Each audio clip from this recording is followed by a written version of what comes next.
So I've noticed a lot of you guys enjoy my content, but aren't actually subscribed to me. If you enjoy these guides and my content, I'd really appreciate if you subscribed. Alright, shilling over, let's go. Melia is one of the most popular characters in Xenoblade Chronicles Definitive Edition, and also one of the weaker characters. Okay, I'm just kidding. However, it may be easy to see why random IGN guy could have thought that. She plays much differently than pretty much any other party member, focusing on ether attacks instead of physical attacks. She has a high learning curve and can be difficult to grasp, but can be one of the most fun and high damaging characters in the game if used properly. There's many misconceptions about her, so I'll be happy to help clear those up. As always, spoilers on the 7th party member in the menu and setup sections of this video, so watch at your own risk. There's a lot to explain, so let's get into it. So by far the most important thing to understand about Melia are her summons and her talent art, Elemental Discharge. So unlike all the other characters, Melia's talent art can basically be used whenever, and using it will fill it up further. So how do you use it? Well, you have these 7 arts that can summon these things we call elementals. Melia can summon 3 of them at a time. Each elemental summon gives a buff to your team as long as they are close enough to Melia. By using Elemental Discharge, you can deal damage with these summoned elementals. Doing this means you will lose the buff for your team, however. Discharge will use the last summoned elemental to deal damage, and you will keep the 2 you summoned prior. You can continue to unload all summoned elementals, or summon elementals early to keep on Melia for the buffs, and use other summoned elementals for damage. When you fully fill up the talent gauge from discharging elementals, all damage dealt from discharging these elementals will double. This is called Elemental Burst State. This is huge for giving you some massive damage against enemies. Summon to get team-wide buffs, discharge to do damage. Understanding these aspects of combat are key to effectively using Melia's kit. So let's talk about all of her elemental summons. Summon Bolt is probably the most standard elemental. It summons an electric elemental that grants ether up to the party. This is useful to buff Melia's own damage as well, since she relies on ether as an attacker. Discharging it will do some immediate burst damage. It has some pretty solid burst damage, but it's definitely not her highest damaging discharge by a long shot. Still, it can be a pretty decent spell with a short cooldown, and ether up is always useful, so this should pretty much always be in your art list. Summon Flare grants a strength up buff to the party. Discharging it will deal some okay damage and apply blaze damage as a damage over time effect. So damage over time in this game will apply every 2 seconds to an enemy, and there are 4 different types. Bleed will deal 20% of the damage you dealt with an ability every 2 seconds. Blaze will deal 40% every 2 seconds. Chill will deal 60% every 2 seconds. And Poison will deal 100% damage every 2 seconds. Essentially what this means is that Poison has better scaling for its damage effect than other types of damage over time effects, and the actual damage you deal with the initial hit is important for determining how much you can deal overall. The effect time of damage over time effects should also be taken into account when deciding how good they are. An effect that can last a long time has potential to do far more damage than the initial hit, and the aggro buildup won't be nearly as severe either. For Summon Flare, it's 20 seconds, which means it will tick 10 times. That means it will do 4 times the damage of the initial hit over the course of the duration. 40% times 10 is 400%, which can be shortened to 4 times the amount if you're wondering where I got that number. The thing to keep in mind is that using Flare again will refresh the duration and not add anything on top of the previous duration, so that can be considered one weakness of damage over time. Now with all of that being said, Flare is one of the weaker discharges, so I'd only run this if you want the strength buff for the party. Summon Aqua is probably Melia's weakest elemental. You can regenerate HP for the party but when it's active, but it's such a small effect and the discharge effect is pretty weak also. I'd recommend never really worrying about this honestly. Summon Wind will give your entire party 10% extra agility. Now agility is great in this game, so this can be useful if you want to increase the accuracy and evasion of your team. Its discharge effect is basically just pure damage that's weaker than Summon Bolt, but has an area of effect unlike Bolt, which is single target. Typically, you'd only really run this for the agility since there are better discharges for damage and area of effect. Summon Earth! This is one of Melia's 2 best discharges and probably her best for much of the game. The elemental summoned will reduce all physical damage 15%, which is a pretty good effect to have if you're struggling, but the really awesome part is the discharge effect. The discharge damage isn't super high, but it applies poison damage for 30 seconds and even longer if you have certain skills. So this means every 2 seconds for 30 seconds, you'll do the same amount of damage you did on the discharge. That adds up to 15 times the amount of damage, and it can build up fast. There's additional ways to increase your damage over time effect, which can make Melia super insane, but more on that later. The main weakness you could say of this art is the long cooldown, but you should be able to get 100% uptime on poison anyway with skills and skill links. Not to mention in an optimized environment, you may only need to discharge this ability once. Summon Ice is the other really good summon Melia has. It gives a buff to Ether Defense, which isn't super useful, but discharging it will do a pretty solid amount of damage and apply a chill effect. Now, Chill only deals 60% of the damage of its ability in a damage over time effect, but you'll notice that the base damage of the spell is higher and the cooldown is much shorter. This means the Chill damage can actually be higher than the poison damage while the Chill effect is active, and you can freely discharge your Chill effect more often. This makes it a slightly better option for DPS later in the game compared to Earth. Now, one additional benefit of Chill is that it's area of effect. This means you can apply this chill effect to multiple enemies and really do a lot of damage and clear out enemies insanely fast with the right setup. Regardless, both of these abilities are really good and the damage over time effects don't even add extra aggro to you, so it's a great way to deal damage while keeping the frail Melia safe from harm. We'll talk about what you can do with this stuff later. Let's continue. Summon Copy allows you to summon a copy of the last elemental used. This can be useful to stack up a buff or get two versions of an elemental with a long cooldown like Earth. I'd recommend having this at all times. With all the summons done, let's talk about her other arts. Reflection will rebound all damage that would have been done to you back to an enemy for 5 seconds. This is great if Melee gets targeted and if you need to buy some time. It doesn't work on talent art, so make sure you have alternate methods to deal with that. Healing Gift will sacrifice HP to restore a teammate. Honestly, not only is this a weak effect, but Melia is frail enough as is that I'd recommend skipping it and using a different source of healing. Power Effect is Melia's only aura, and honestly it's pretty bad. All it does is double the range of your elemental buffs, but you shouldn't be that far away from your teammates anyway, so I'd pass on this. Burst In is an art Melia can only use while in elemental burst state. If you follow my setup, you'll be in elemental burst basically all the time against strong enemies, and this is the only way to lower enemy ether defense and increase your own damage even more, making it a very powerful ability. Regardless though, if you're earlier in the game, that can be more niche since burst won't be available all the time, so consider that when using it. Hypnotize puts an enemy to sleep. They'll be woken up when you attack them again, and I believe it's always a guaranteed crit. This is okay, but you can probably just skip this because I don't consider sleep all that useful overall. Shadow Stitch. Bind sucks. Never use this. Spear Break. This has exactly two uses. One to give Melia a red art for chain attacks with physical parties, and the other is to combo with her next ability, Starlight Kick. Starlight Kick is a move that when used after Spear Break will force topple on an enemy even without breaking them. This can be very useful for getting topples on enemies. One thing to note about both of these arts is that they are Melia's only physical attacks. So this means that not only are they super weak, but they'll actually be affected by agility. Ether attacks are not affected by agility, which is the majority of Melia's damage and why you can get away without agility and night vision against higher level enemies. This won't work for these two skills, so please keep that in mind if you decide to use them. Regardless, Force Topple can be very nice to have and it can help the party out quite a bit. I suppose it's worth noting that Spear Break has knockback, so you can use it with Hypnotize for a cheesy knock enemies off the cliff for experience strategy, but that's not really what I focus on in guides. Finally, we have Mind Blast. It's another art only available during Elemental Burst. It will remove auras like Monado Purge and inflict Art Seal on an enemy. This can be very useful in the right situations, but it isn't necessary to have by any means. Typically, I like to stick with the current art palette I have the majority of the time for the best all-around usefulness. So for Melia's skills, Passion is easily her best tree for the extra 100 ether. None of the other passive effects are really all that useful at all. Additionally, Enlightenment is super important for hitting your ether attacks and the only thing you will need since agility does not matter for ether attacks, so make sure to get this ASAP. Other really good abilities are Glistening Ice for chill duration, Playing with Poison for poison duration, and Rejection of Evil, which reduces all spike damage to Melia by 50%. Naturally, you want to get all skills anyway, so that doesn't matter too much. So now let's talk about her skill links. So, starting things off, we have Chain of Friendship. Melia is really good in chain attacks because her elemental discharges can count anything and you can continue any kind of combo in a chain attack you want, which can be very, very useful. Additionally, it's just always great for having extra chain attack chance, and Melia gets a lot of damage out of chain attacks because of her discharges. Cheer of a Friend. This causes more burst affinity to fill up the party gauge more. This is pretty useful for getting party gauge as fast as possible so you can chain attack more, which is always going to be useful. Glorious Future. This is really, really stupid on Melia.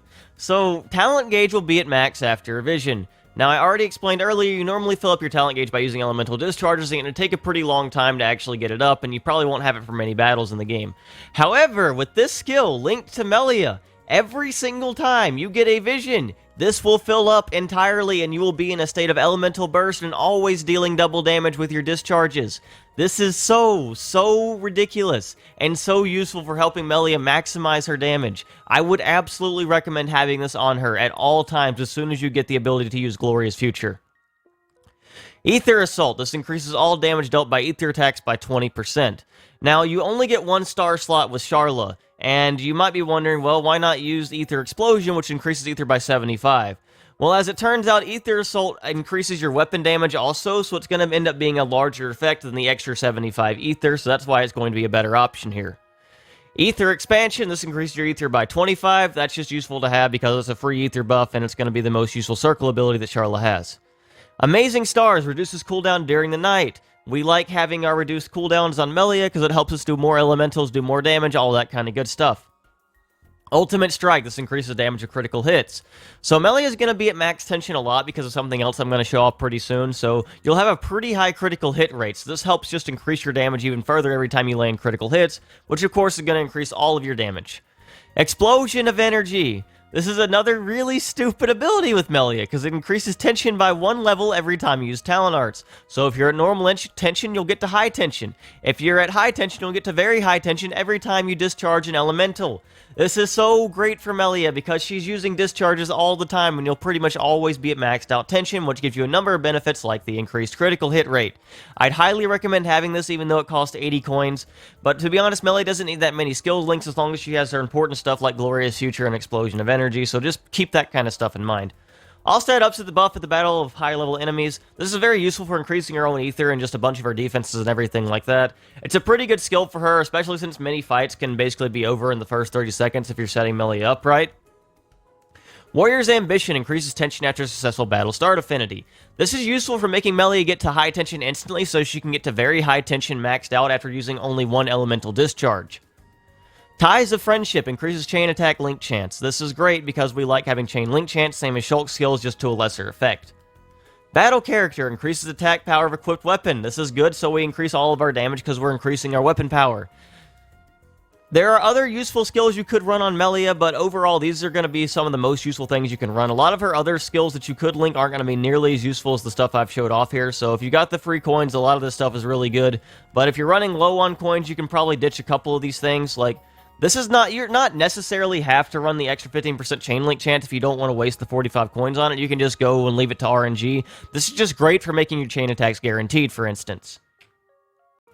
Equipment. Meteor Staff is their best weapon. You can run like a Sun Staff if you want to for some extra defenses and stuff, but Meteor Staff's going to give you more damage, and you know me, I'm all about the damage. Master Glasses, this is a pretty good defensive item to have, or armor item to have, because it gives you a free ether up. You can't get maxed out ether up with only 1 ether up gem, so this is fine to run for the extra defenses, and I'd recommend maxing out your ether to 150 with 2 gems anyway. Besides that, like I said, armor doesn't matter a ton as long as it's decently late game, has some good, and has gem slots. Debuff resist is great for Melia, so you're not getting hit with debuff. Spike defense is good to make sure you're never going to take any spike damage at all along with her skill. And I just have quick step in the last slot because I like moving very fast. As far as her weapon gems... Let me talk about them. So back attack plus, you should pretty much always be behind enemies with Melia because you don't want to ever have aggro. And this is just going to increase all the damage you deal by 100%. Now, chill plus and poison plus. This increases your chill damage by 100%, and this increases your poison damage by 100%. So essentially what this means is if you use an elemental discharge of earth, you will deal damage with the attack, right? And then every single poison tick afterwards will deal double damage that you dealt with that attack. And for chill, this will also deal double the amount of normal chill damage you would do. This is independent of all of the other additive multipliers to damage. So this is amazing for giving you some absolutely crazy damage over time effects. And I cannot wait to show you off just how ridiculous this can end up being. These gems are absolute must if you want to set up Melia to do a lot of damage. I would highly, highly recommend them. And besides that, back attack plus is just great for giving you a source to double all your damage independent of everything else as well. So let's give a demonstration of how all this works out without using chain attacks first of all. So when you start a battle, what I would recommend is summoning your elementals before actually getting into the battle. And you're going to want to summon them in this order: electric, earth, and then ice. You want to let her to be summoned before anything else so you can get the ether buff for your attacks. And then besides that, it allows you to start the fight by automatically having your elementals up. So you'll see right off the bat, I'm already in elemental burst state because we just got a vision for this fight. I'm able to warn Shulk and let him use Monado armor, which is going to give us just enough damage reduction for now. And I'm going to be able to safely get behind Ancient Daedala and start casting my damage over time effects with the doubled elementals. Now, if I was smart, I would have used Burst End before doing this, but I think I just completely forgot in this battle. And now you can kind of see we have a damage over time effect ticking for 8,601, ticking for 5,700 on him. And you can already see his health bars draining pretty fast, and we're not even the target of him, despite technically being the one that's doing all of this damage to him. And that is very, very useful for us. And you know what? Here's another vision, so our elemental burst is going to be completely refreshed as well. So once the chill wears off, we're able to discharge again, and that's going to allow us to restack all of our damage. You're going to see right here the poison's going to reset when I use it again, and then I'm going to restack the chill again. And he's just kind of ticking down completely. Shulk's going to end up dying here because I don't have him set up properly to survive spike damage among everything else, but that doesn't really matter because he's just ticking down anyway. So now it looks like I am going to be the target. But the damage over time effect I have on him is pretty much enough to make sure he's going to end up dying before he's actually able to end up using this vision anyway. I think I accidentally warned Ricky here, which didn't end up doing much of anything. But you're able to see just kind of how ridiculous Melia's damage can get. And this is not even in a chain attack yet. The damage over time effects are supremely powerful and much more powerful than using something like Bolt. So now let's do the same thing, but I'm going to show you just how powerful this can get in a chain attack now. So once again, the damage over time effects will do however much damage you did from the actual attack itself, a percentage of it at the very least. So if we can get the maximum multipliers in a chain attack, we can do something pretty significant here. I'm able to start the battle in Elemental Burst thanks to the vision that we automatically get from Daedala and pretty much any other strong enemy, and now I can stand behind the enemy and get my party gauge charged up as soon as I can. From there, I'll be able to chain attack. I think I actually get targeted here with the laser, but it doesn't end up killing me because I got enough ether defense that doesn't matter all that much. And then I'm able to chain attack behind him, which is going to be the main thing. I'm going to start off with Spear Break here. It's the red art for chain attack, which I like. And then I'm able to chain red arts back to Melia. And that is going to allow me to use Summon Chill on a 4x. This is not technically the maximum amount of damage you could do with Chill, but it's going to be plenty, trust me. I did about 19,000 damage with the Chill effect there, with the damage from it at the very least, and now I'm going to do about 13,600 with poison. So the chain attack ends right there, and from here the battle is basically over, believe it or not. So Daedala is going to be extra, and he's going to use his vision here, but I'm just going to dequip my weapon because I don't care about that. Look at these damage over time effects. We have two things doing over 20,000 each, and he is moving his health bar fast. It is depleting so incredibly fast, we don't have to do anything and he will just die. And the best part is you can basically use this with like any kind of party. Since Elemental Burst works so well in chain attacks with whatever party you choose, you can have kind of any party setup. I had Shulk Ricky that time, and this time I'm going to swap to Dunban and Ryan and see how well it works. So we can kind of just start the battle in the same way, and we'll probably get a vision. I'm not sure if I actually do here, so we can just show off how Melia can get to max tension instantly anyway, as I already have here. Thanks to Explosion of Energy, I'm able to instantly hit max tension for this chain attack. I was able to resummon my Ice Elemental, and that allows me to do another red-based chain attack, so I can get Chill on the ×4 multiplier and Earth on the ×5 multiplier. Now, if you want to get both of them on the max multiplier, you can have the chain attack continue another round past this, but typically you're never going to need quite that much damage anyway, so the 4 and the 5 with just the chill and poison damage is going to be enough. So from here, like I already said before, the fight is basically going to already be over thanks to the chill and poison damage ticking on him. Now, there are going to be a couple annoying visions. This is going to be where I'll be able to show off Reflect. Mountain Stop is a really annoying AoE attack. It's just going to basically one-shot my entire party here, or at least it would kill Melia. But I do have Reflection, and like I said, this is great to have just in case you're in a bad situation. So, once the vision almost ticks down and he's about to use it, I'm able to use Reflection and take no damage from Mountain Stop. And you're just seeing his health bars continuously draining this entire time. Now, Dunban died and Ryan's almost dead, but that does not really matter at all. You can see his health is going to eventually go down to 0 very, very soon. We get another completely useless vision here that does not matter at all. And Melia proves once again that she is amazing. So probably the final thing to keep in mind that I mentioned earlier is that the chill damage is actually area of effect as long as you can hit all the enemies. I'd like to show off just how powerful that can be in this kind of fight. So I try to position myself behind all the enemies before discharging Chill. It does not actually hit Shimmering Ford, I believe it is, but you'll see the Cellular Bugworm and Conflagrant Rascal go down really, really fast. Braxial, I don't know these unique monster names, apparently. So 2 enemies are basically dead almost instantly, and then we got this 1 extra enemy to deal with here, who I'm able to quickly use another Elemental on and watch him tick down with the damage over time effect. The Chill should be enough here to do everything I need it to. Even not from behind, it's doing 5,372 per every second.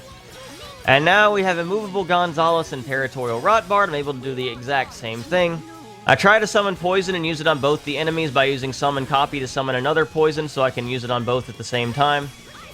And that allows you to get the most benefit out of the poison damage, even though it's not area of effect. You can cast it on 2 enemies at once with Copy, and that allows you to get the most benefit out of it. So, technically in challenge mode or time attack mode, they don't have as much health anyway, but you can just still kind of see just how fast they can tick down. And finally, I do the exact same thing for Blizzard Belgasus and Avalanche Odyssey here, even though they're way weaker than the normal versions. I'm just able to use Summon Earth and then Summon Copy, so I can use the poison damage on both of them, and then I can use Chill on both of them just because it's area of effect, and apply pretty powerful damage over time effect, so they're both ticking down pretty fast at the same time. And once again, I get a vision here, and that's going to finally get me up to Elemental Burst, even though I was trying to build it this entire time. I can easily use Reflection to dodge that if I need to. Once again, showing that Melia really has an answer to everything, even if she can't kill things as fast as she wants to. This damage over time stuff is incredibly broken and much more powerful than just charging her elements normally like Bolt and just trying to do as much damage as you can with that. People have always recommended using Electric Plus on her, but I would highly recommend just ignoring that completely and going for the damage over time like this.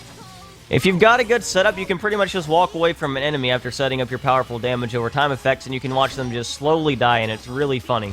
Regardless, I think that about covers it for my guide and explanation on how to properly use Melia, so I hope you all learned something and enjoyed. Once again, I'd like to thank Nyarlathotep and the community for helping me with this. Check out our text guide on the characters in the description. If you enjoyed this guide and are looking forward to future guides on the characters, be sure to like, comment, subscribe, and all of that. Thank you all so much for watching, and have a great day.